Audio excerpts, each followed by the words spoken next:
It is shameful, it is demeaning, it is uncalled for, and it is unprofessional for a whole governor to be mistreated just because of an order from above.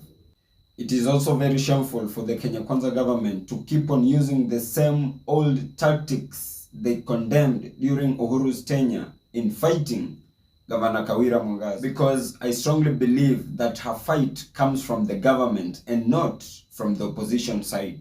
The Meru big boys seem to have connived with the MCAs to cook impeachment motions so that they can impeach Governor Kawira Mwangaza'S. And it is just the other day that they went ahead to pay the Njurin Cheke so that she can be kicked out of the event. This is honestly uncalled for and should be stopped.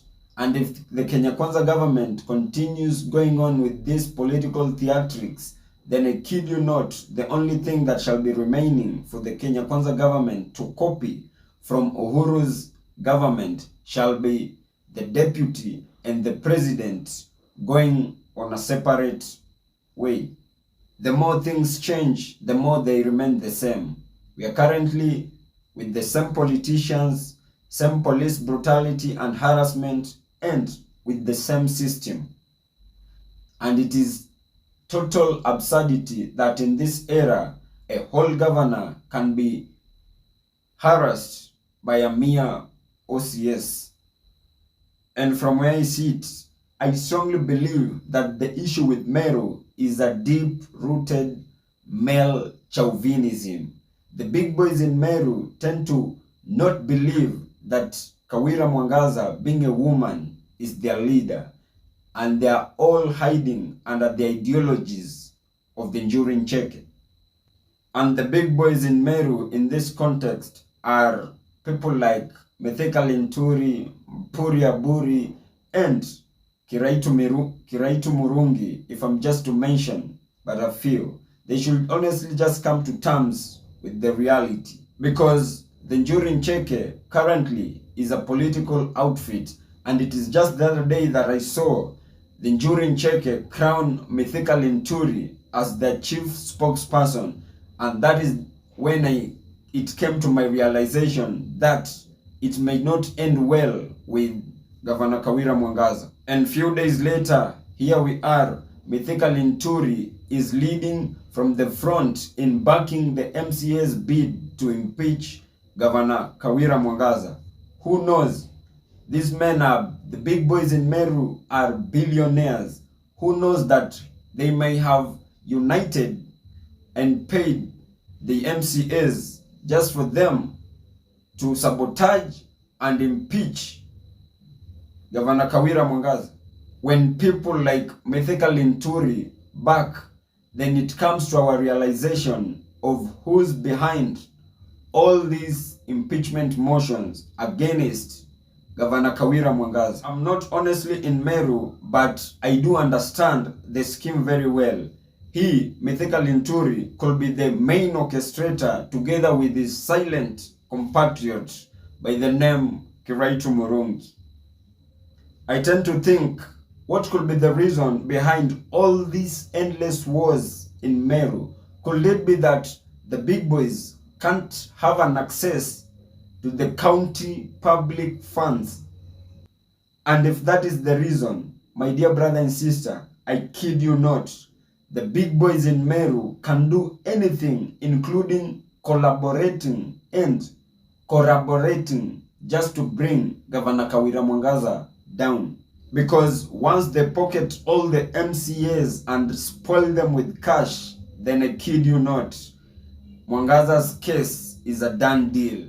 I've been reading through the allegations raised by the MCAs, and I can authoritatively say, without any fear of contradiction, that none of the raised allegations meet the threshold to impeach the governor.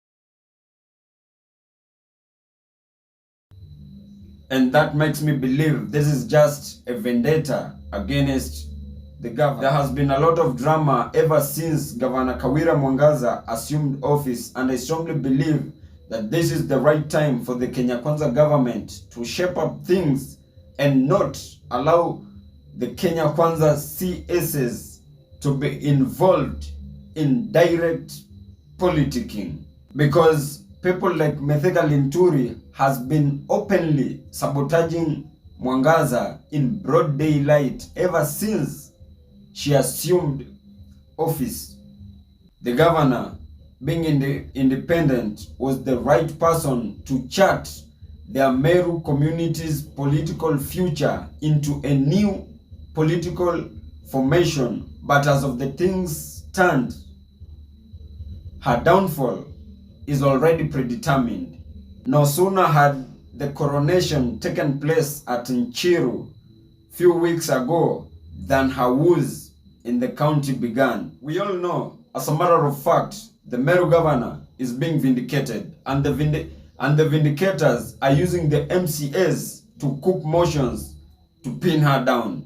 The big boys in Meru should just come to terms with the reality that the governor beat her fair and square.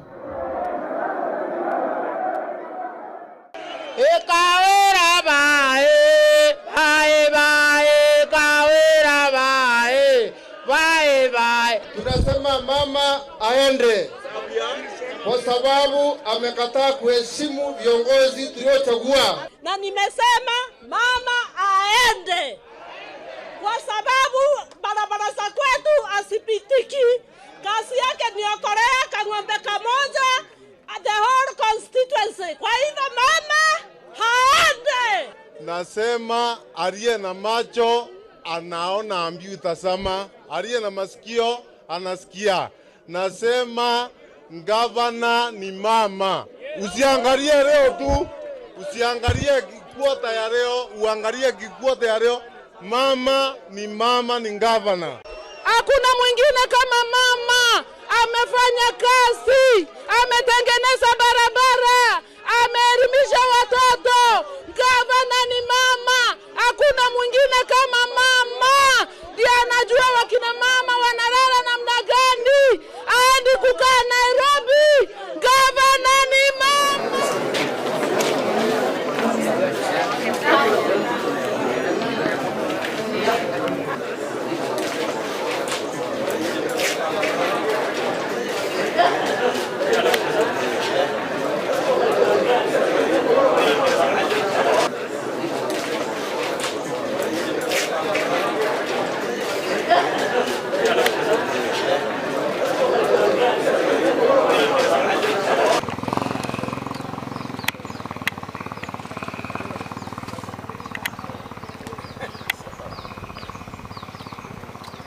Dale.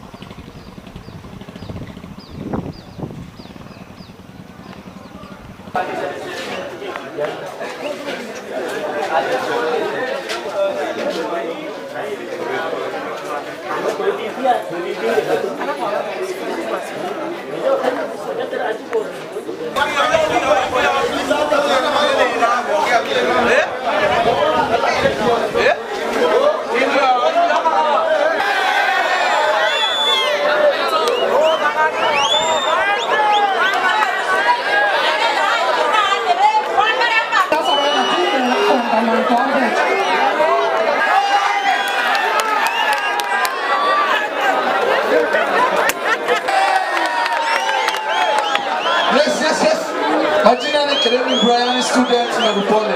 Gavana ametutesa hapo sana, ameleta Mwangaza'S. Sasa hapo kama communist atuongee maana tunasema aende.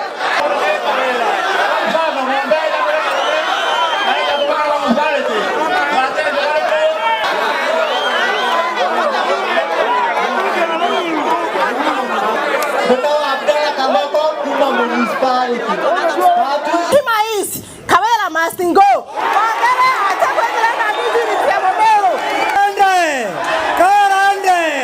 Mikono juu kaende.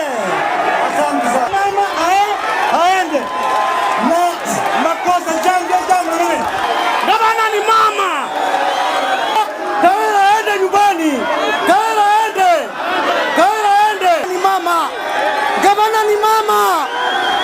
Gavana ni mama. Tunawe, gavana ni mama. Itakuwa gavana Kawira aende nyumbani. Aende. Tunaomba mama aende nyumbani. Aende. Aende. Kawira aende. Mikono juu aende. Asante. I remember President William Samoei Ruto campaigned on an ideology that none of its CSs shall be directly or indirectly involved in politics. But today, as we stand, his CSs are directly linked or involved in cheap politics. Because that is exactly what they kept on faulting during Uhuru's tenure with Kina CS Matiang'i. So with this, he should act accordingly and very fast. But from where I sit, that has just been my opinion. If you do have a contrary opinion to mine, kindly do feel free to drop them in the comment section and I'll give them a right of reply. And as I come to the penultimate part of this video, in case if you're watching me for the very first time, kindly just consider hitting on the subscribe button. If you have been watching my videos and you have not subscribed, kindly just consider hitting on the subscribe button. And my word advice of the day to you is, my dear brother, work extra harder and smart, because no one cares about what you're going through. Thank you and may God bless you. Huyu ananibebea nini? So madam, what there is? Amenibebea nini? That is the question. Nimeongea na yeye and I could differentiate between Korea kana Meru and the project. Tumemwambia hata hao wote wanasikiza. Nilimwambia hii sio Korea, ni project ya serikali. Ali insist na alikuja wakati tunaomba. Then we are very sorry for that. Maybe he did not understand. We are sorry. Tulimwelezea vizuri na nikasema yeye mwenyewe hizi cameras zilikuwa pale from the word go. Na zilimulika kuanzia mwanzo mpaka mwisho. Hawezi jipatia excuse ya kujua ni nini. Nilimwambia please. This is a government thing, you can see even the rebels za serikali. Aka insist ya kwamba hapana, ametumwa na wakubwa anikujie. Kuna mkubwa amemtuma madam. Tupatie nafasi twende tusota kama hakuna mtu alimtuma, alijituma yenyewe, then he should apologize before the cameras. Kwa sababu sisi face the camera. Kama alijituma apologize. Mistaken identity. It was mistaken identity, madam. Sorry. Madam Governor, it was just ilikuwa inakusudiwa, it was just a mistaken identity. Tunaomba utulie radhi. Kama vile mmesikia, OCS akujua ya kwamba kuna Korea kana Meru na kuna another project yenye wanapeana ng'ombe, mlinzi wa ng'ombe, mtu ya kukamua na kupeleka ripoti. So yeye wakati aliambiwa kuna Korea alifikiria ni ile Korea ilikatari. Kwa hivyo msimuone. Kesho mko na yeye anawalinda usiku. Ni yeye tu mtapigia hata saa hii. Hata ukipigwa ngeta pale. Sawa basi.